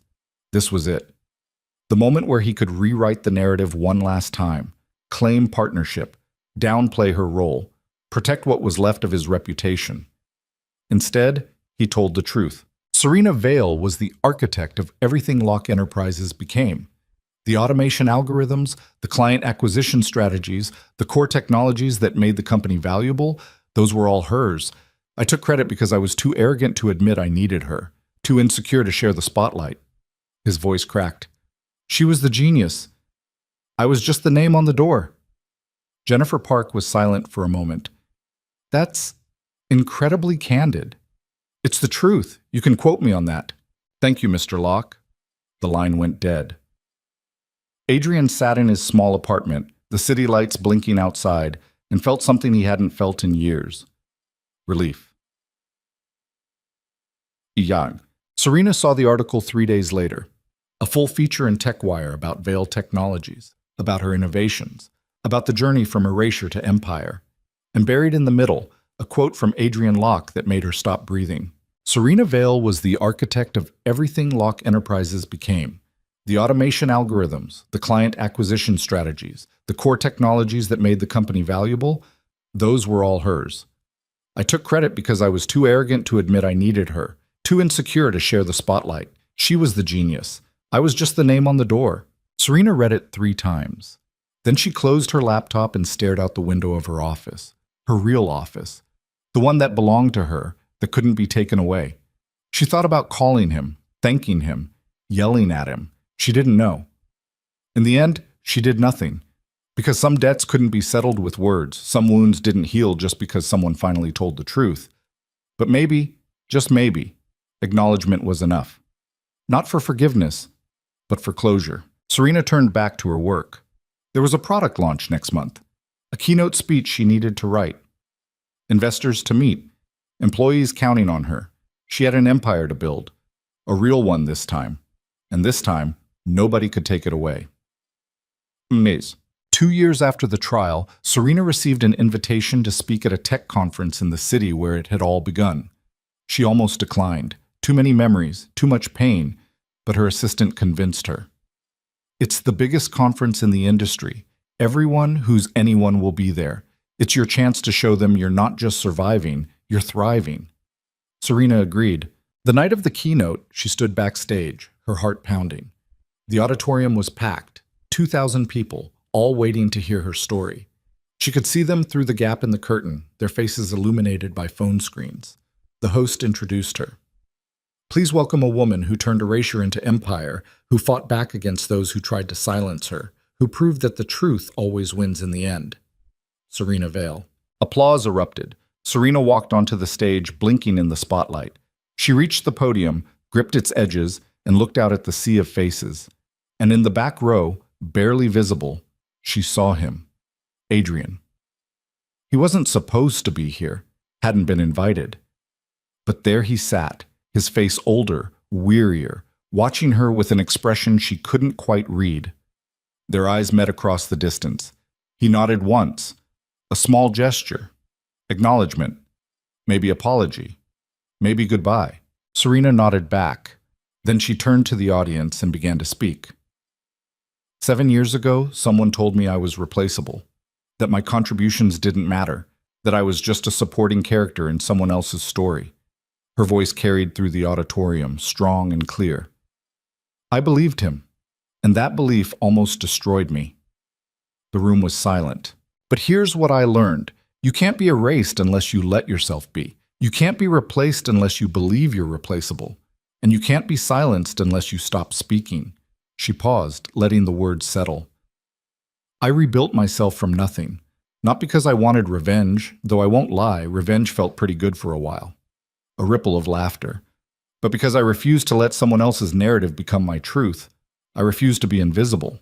Serena looked at Adrian one last time. He was crying, silent tears tracking down his face. She looked away. To everyone watching who's ever been underestimated, stolen from, or told you don't matter, I'm here to tell you that you do. Your voice matters. Your work matters. You matter. And no one, no matter how powerful, how charismatic, how convincing, gets to take that away from you. The applause started slowly, then built into a roar. People stood, cheered, some cried. Serena stood at the podium, absorbing it. Not because she needed their validation, but because for the first time in her life, she wasn't performing for anyone, wasn't pretending to be smaller than she was, wasn't hiding. She was just herself. And that was enough. After the conference, Serena walked out into the cool night air. The city stretched before her, glittering and indifferent. She breathed in the smell of rain and exhaust and possibility. Adrian was waiting by her car. "You shouldn't be here," Serena said. "I know. I could call security." "You could." She didn't. They stood in awkward silence, two people who'd destroyed each other and somehow survived. Adrian looked smaller than she remembered, more human. "That was a good speech," he said finally. "Thank you. I meant what I said in the article about you being the genius." "I know." Adrian's hands shook. "I don't expect forgiveness. I don't deserve it. But I need you to know. I see you now, who you really are, what you're capable of. And I'm sorry it took losing everything for me to understand that." Serena's throat tightened. "You didn't just lose everything, Adrian. You threw it away, and you can't get it back." "I know. We're not friends. We're not partners. We're not anything." "I know. But," Serena hesitated, searching for the right words, "maybe someday we'll be two people who survived the same war, and that's all we need to be." Adrian nodded, his eyes wet. "That's more than I deserve." "Probably." He turned to leave, then stopped. "For what it's worth, I'm proud of you, of what you've built." Serena watched him walk away, disappearing into the crowd. She waited until he was gone, then climbed into her car. She didn't cry, didn't scream, didn't feel the cathartic release she'd expected. She just felt tired and ready to go home. It is shown. Vale Technologies thrived. Within 3 years, it was valued at over $200 million. Serena hired aggressively, prioritizing people whose ideas had been stolen, whose voices had been silenced, whose talents had been overlooked. She built a culture of transparency, of credit where credit was due, of making sure everyone's name appeared on the work they created. She never married again, never felt the need. Her life was full, challenging, exhausting, occasionally lonely, but entirely hers. Sometimes, late at night when the office was empty, she'd stand at her window overlooking the city and think about Lucian, about Adrian, about the versions of herself she'd left behind in pursuit of justice. She didn't regret it, but she carried the weight of it. The knowledge that revenge, even righteous revenge, extracted a price that couldn't be calculated in courtrooms or bank accounts. She'd won. But winning had cost her 7 years of her life, her ability to trust, her belief that people could be good. Still, she'd survived. And in surviving, she'd proven that erasure wasn't permanent, that silence could be broken, that the truth eventually always found a way through. On the 5-year anniversary of Lucian's death, Serena received a letter. No return address, just a single sheet of paper with handwriting she recognized. "I'm teaching now. It's not much, but I'm trying to make sure the next generation doesn't make the same mistakes I did. I tell them about you, about how brilliance doesn't need to steal to succeed, about how the people who create deserve the credit. I don't expect a response. I don't deserve one. But I wanted you to know you changed me, not in some dramatic redemption way, but in the small, daily ways that actually matter. I look at the work my students do, and I make sure they know it's theirs.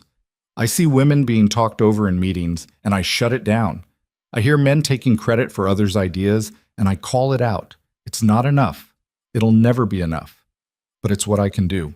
I hope you're happy. I hope Vale Technologies becomes everything you dreamed. I hope you never think of me again. But if you do, I hope you know that you didn't just save yourself. You saved me too. A. Serena read the letter 3 times. Then she folded it carefully, placed it in a drawer, and locked it away. She didn't respond. Some stories didn't need epilogues. Some wounds didn't need bandages. Some people didn't need forgiveness to move forward. They just needed to keep walking. 10 years after the trial, a journalist asked Serena if she'd do it all again. If knowing what it would cost, the fear, the violence, the years of looking over her shoulder, she'd still choose revenge. Serena thought about it. Really thought. "I didn't choose revenge," she said finally. "I chose survival. And survival looked like fighting back. But was it worth it?" Serena looked at the empire she'd built, at the people she'd hired, at the innovations carrying her name, at the life she'd claimed despite everyone who'd tried to take it from her. "Ask me again in another 10 years, she said. But she already knew the answer. Yes, it had been worth it. Not because the victory was sweet. Not because justice felt satisfying. Not because destroying the men who'd tried to destroy her had healed anything, but because she'd survived. And in a world that tried to erase her, survival was the ultimate rebellion. Serena Vale had been dismissed, stolen from, locked away, and nearly killed, and she'd walked out of every cage they'd put her in. That was worth everything. Chick. The final scene played out not in a courtroom or a penthouse or a mansion besieged by violence. It played out in a small cafe overlooking a harbor, the same cafe where Serena had first started planning her return. She sat alone, drinking espresso, her laptop open to emails from investors and partners and employees who saw her as a leader, not a ghost. The autumn sun slanted through the windows, warming her face.